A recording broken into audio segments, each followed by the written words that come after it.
You've probably heard about some of the most common obsessions of a billionaire. Supercars, exotic trips, ice baths, you name it, they've got it. But lately, there's been a surprising new trend emerging among the ultra-rich: bunkers. Just when you thought they couldn't get any more absurd, the elite are now investing millions into underground shelters. But where did they get such a crazy idea to go and build a bunker? Well, initially, the idea of bunkers arose from the need to hide from impending nuclear threats during the Cold War.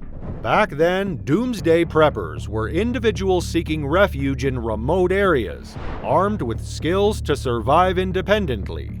Today, the landscape has changed dramatically. Bunkers aren't just metal boxes in the ground, they're symbols of luxury and exclusivity. From converted Cold War bunkers and missile silos to specially outfitted yachts, a doomsday industry caters to the mega-rich. Take Mark Zuckerberg, for instance. The Meta CEO is reportedly constructing a fortress in Kauai, Hawaii with a jaw-dropping price tag of $270 million. Now that is not pocket change, so what is this really about? Is this about safety, or is it just another flashy purchase for the wealthy? Why do these super rich individuals feel the need to stockpile luxury bunkers? Are they preparing for war, another pandemic, or perhaps an impending apocalypse? Do they know something we don't? Mark Zuckerberg. Zuck has bought up a chunk of land in Hawaii and is building a Bond villain compound where his family can see out the apocalypse, costing $100 million, featuring 2 mansions joined by a tunnel which branches off into an underground bunker. Let's dive deeper. This isn't just any bunker. Zuckerberg's shelter is something most of us can only dream about. The bunker is designed with a private fitness center to stay healthy and fit when the rest of the world is sentenced to doom, a fully stocked kitchen with top-of-the-line food supplies while everyone else starves, and advanced air filtration systems because a nuclear bomb would contaminate the air they breathe. The bunker is fortified with blast-resistant doors and features its own energy supply, perfect for riding out an apocalypse. But guess what?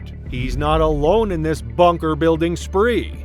Former PayPal CEO Peter Thiel is reportedly working on a similar hideout in New Zealand, while Bill Gates has allegedly fortified each of his homes with underground security areas.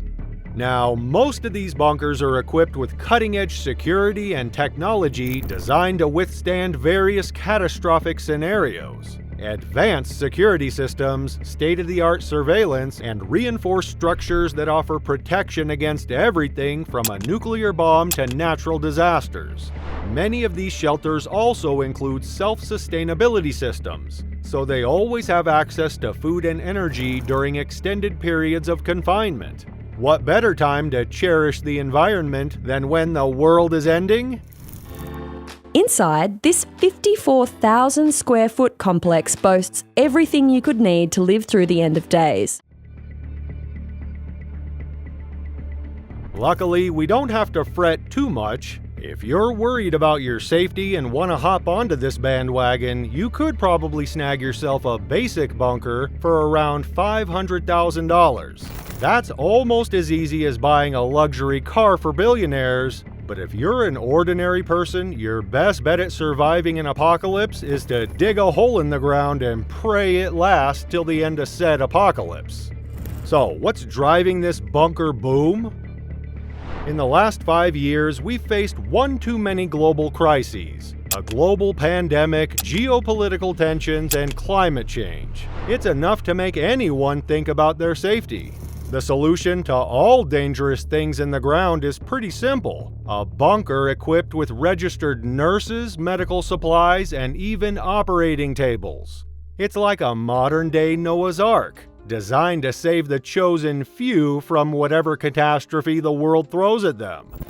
Every day there's a new crisis being thrown in your face. Climate change, the downfall of our democratic institutions, and earlier this year, the doomsday clock was put at 90 seconds to midnight amid AI threats. But whatever the future holds, I have some reassuring news. Rich people are going to be okay. Unfortunately, beneath all these extravagant underground fortresses lies a dark truth. Death is the great equalizer, and no amount of money can buy you a way out of it. Even with their lavish bunkers, the super rich are not immune to the inevitable. Yet they continue to try. Why? Perhaps it's a desperate attempt to cling to some semblance of control in an unpredictable world. Only two things in life are certain: death and taxes, and billionaires have figured out how to cheat both. With so much money and resources put towards protecting the upper echelon of society, it's difficult to ignore the implications of such extravagant projects. This trend isn't just about personal safety, it's a glaring reminder of the growing disparity in our world. While Zuckerberg and his billionaire peers construct these self-sustaining ecosystems, local populations are often displaced to make room for their grand designs. That they are running out of room to externalize the damage of the way their companies operate. Eventually, there's going to be, the social unrest that leads to your undoing, which is why these same people are looking at creating bomb shelters. It's almost as if we've been transported back in time, living in medieval kingdoms where power and resources are concentrated in the hands of a few. The tech industry once existed to make resources and information available at the tips of our fingers, but is now exacerbating inequality. While the ultra-rich retreat to their bunkers, what about the rest of us? These billionaires may just be preparing for a catastrophe they helped create, leaving the rest of us to grapple with the fallout of their selfish decisions. With their investments in technology often contributing to climate change and social unrest, one can't help but feel a sense of irony. And let's not forget the impact of their actions. As they invest in luxury shelters, they also ignore pressing global issues.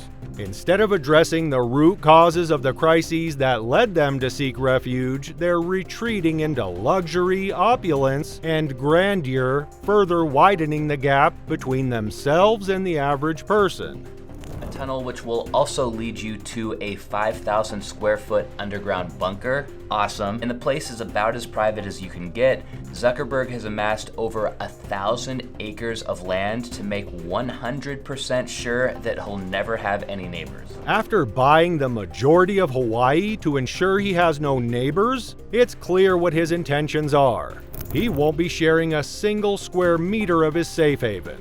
With Oprah Winfrey and several other billionaires at his side amassing all the land of Hawaii, what about the local population and their sacred land? Where will these people go? So now a billionaire comes in with his money, doing it by force, removing people out of their land. We see these sort of things going on every day, where what little land that was left for us now is up for grabs. Billionaire Oprah Winfrey has purchased 870 acres of land on the Hawaiian island of Maui. The media mogul shelled out just $6.6 million for the agricultural land in the Kula upcountry. As this trend grows more popular, influencing other billionaires and millionaires alike, a crucial question arises. What do these billionaires truly fear? Are they simply out of touch with reality, or is there something else driving them to construct these extravagant hideaways? The truth might be more alarming than we think. So, what do you think? Is this just a trend among the wealthy, or are they aware of the damage they're causing to this world with their technology and investments? Let me know in the comments below.